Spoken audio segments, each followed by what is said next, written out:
Steve walks slowly down the street with the brim pulled way down low. Ain't no sound but the sound of his feet. Machine guns ready to go. Are you ready? Are you ready for this? Are you hanging on the edge of your seat?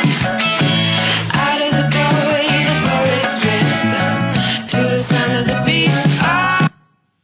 Say there, stranger. Remember me? I'm the stranger who stalks your sanity. Now, this time, in the fourth talk, I'm here to advise you, if I may, on how to convert the language of the 12-step recovery movement into a formula for the great recovery movement. And doing so, I'm going to concentrate on the core issues of the adult child syndrome and self-love. Before I begin, I'd like to ask you to consider something for me. I'm sure you're aware that people who do YouTube videos often say something at the beginning of their material. And I have never said that. I have never asked anyone to do that. And I'm not going to ask you to do anything. But I will ask you if you have done something. That is to say, as the saying goes, like, subscribe, push notification button, and so forth. I'm not asking you to do that, but I'm telling you that if you want to assist me in building this platform, building this channel, that would certainly help. I don't follow the analytics for my channel. I can't bear to look at them. And I don't do a lot of things that many content creators do in order to build their algorithm. Nevertheless, I've come to realize recently that the success I would like to see with the Great Recovery depends, of course, on building the algorithm and bringing more and more people to this message. So I call upon you to consider that. I'd also like to ask you what you think about the intro music.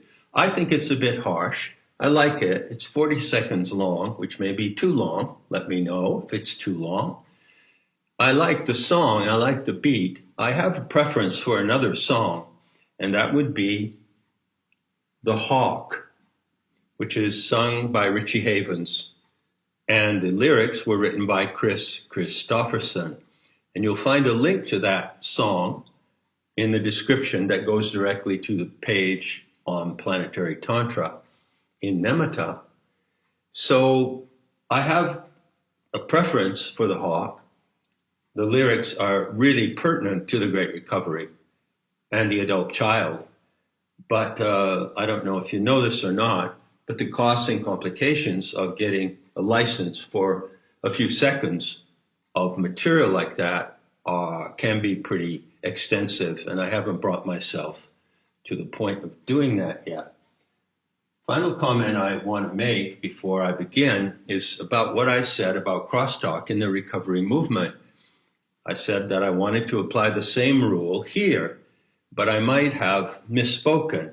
I did not mean to say that you do not reply to comments that others have made. Of course not. In fact, I just learned recently, believe this or not, that there is a like option for replies as well. So if you click the like option for the talk as a whole, apparently that builds the algorithm, but also going down the line of comments, you can like comments from other people, and apparently that also builds the algorithm. That's news to me. But the point I want to make is no crosstalk means no critical analysis or no dissing or interpreting what someone else says, dissing, discounting. Rather, reply to the comment. Do not make any derogatory statement about the comment or the person who has made the comment. And thank you very much. Now, Oh, and not to forget, if you find the opening line, the stalker line, to be lame or naff, well, please let me know if you like it or if you don't like it. So, how about getting on to the enchanting idea of converting the 12 steps of the recovery movement? Well, from this talk onward, I'm going to carry in the description the original language of the 12 steps. And as I take them on one by one, along with you, in a common process of invention, revision, I will state beneath each of those original steps the formulation of the converted language, okay? That way, with each new talk, you'll be able to refer to the description and see how the language is developing. Now, so far in the first talk of January 15th, I proposed a rough version of the first step. We admitted that we were powerless over alcohol, that our lives had become unmanageable. Convert. I admitted that I am targeted by the agenda and machinations of the predasites. Now, that's a rough version, and I want to point out some essential guidelines for how to do these conversions. In the first place, I advise you not to use the word powerless, nor the word victim. And also, as far as possible, and this is an essential point that's come up before in my talks and in my concerns about what I call delivery, not to use the passive voice. However, that initial formulation uses the passive voice. I admit that I am targeted. That's the passive voice. I realize that I am constantly under the attack of the predasites who seek to render my life and that of others unmanageable and even unlivable. Now, I'm improvising here. To be under attack, to say you are under attack, is a little bit better than to say you are targeted, because that is passive voice. The trouble with passive voice, you'll find once you learn to recognize it, that it's used everywhere in the media to misdirect you from the perpetrators. So, for instance, you typically hear that measures were proposed for the prevention of the popsicle outbreak. And you'll always hear the passive voice. You won't hear about who proposed it, even if it's an agency, or who is the head of the agency who proposed it. You will generally hear such announcements, which are mind programming announcements, being made. That's passive voice, by the way. You will generally hear the talking heads of the media make these announcements in that way, in a misdirecting way, that immediately takes your attention from the agencies who are performing these acts, who are stating these protocols, who are pushing these agendas, you see? So passive voice is problematic. I accept my responsibility to expose and defeat the predasites who seek to make my life and that of others unmanageable and even unlivable. That's another formulation. I admit, I commit, I am responsible, I agree to expose and defeat, and so forth. These are some variations of a generic statement of commitment. So it's about committing, not so much admitting. It's also in the present tense. we admitted that we were powerless over alcohol. No, I admit in the present tense, ... You see how it can develop. Now, my intention is to, as I said, convert each line of the steps to a generic formula for the Great Recovery. And I will post those conversions in the description, but they are not written in stone. I propose that we use them as general points of agreement. But I advise that you yourself work out your own variations of those formulas as they unfold and try them out, talk them out, speak them aloud, talk them through with someone else, and find the language that fits you, the language that expresses exactly how you feel about the problem of the predasites, how you see it. So these formulas are flexible, they're not absolute, although I do believe that by proposing a generic set, I can set the standards upon which we can all agree in this movement. Correction, the standards upon which you and I can agree. And agreement is important in this movement. What I'm attempting to do here from the outset is to set out the principles of the Great Recovery. And agreement on those principles gives unity and solidarity to this movement, if it is a movement, if it can become a movement, and I strongly believe that it can.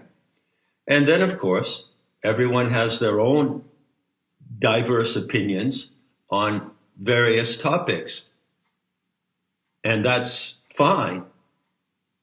You and I can agree to disagree on certain things, but unless we agree to agree on the framing principles of the Great Recovery, it will not have sufficient focus from the outset. It will not have sufficient targeting power. And that is something that it needs, as any movement does. So I'll see if I can provide a generic formula for the first step. And when you have that, I want you to bear in mind that it comes as a fill-in-the-blank formula. Just as the 12 steps of recovery were generated from AA, we admitted that we were powerless over fill-in-the-blank. Well, it was alcohol, but then any number of other terms could be put in the blank. Overeating, gambling, narcotic addiction, and so forth. So it's the same here.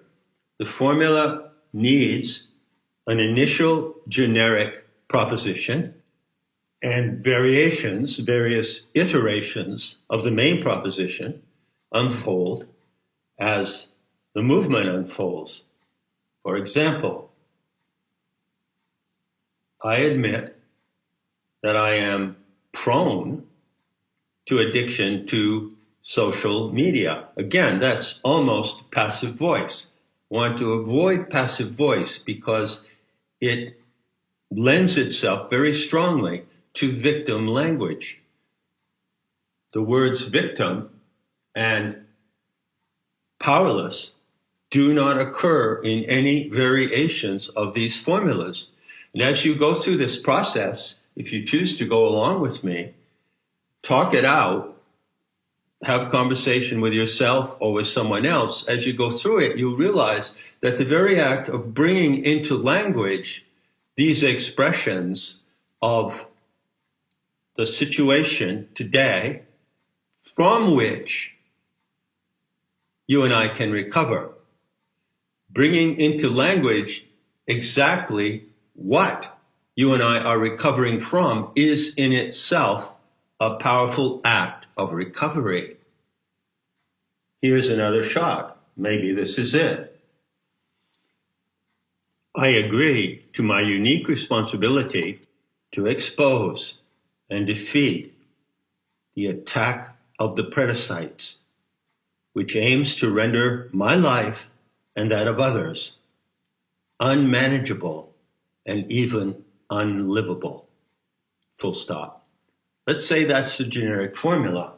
Notice how it changes the intention of the traditional formula. There's no powerlessness. You're not admitting something as if you were admitting to being a victim. You are agreeing to take responsibility for something. And remember the guideline of the Great Recovery Movement. The outcome of the world drama turns on one life at a time. So it is your unique responsibility to change the outcome of the entire world drama. That is possible.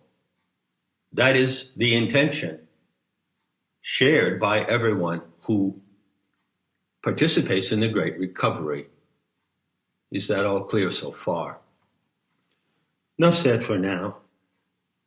But remember, as always, I leave you with the open invitation to meet me in the beauty that kills.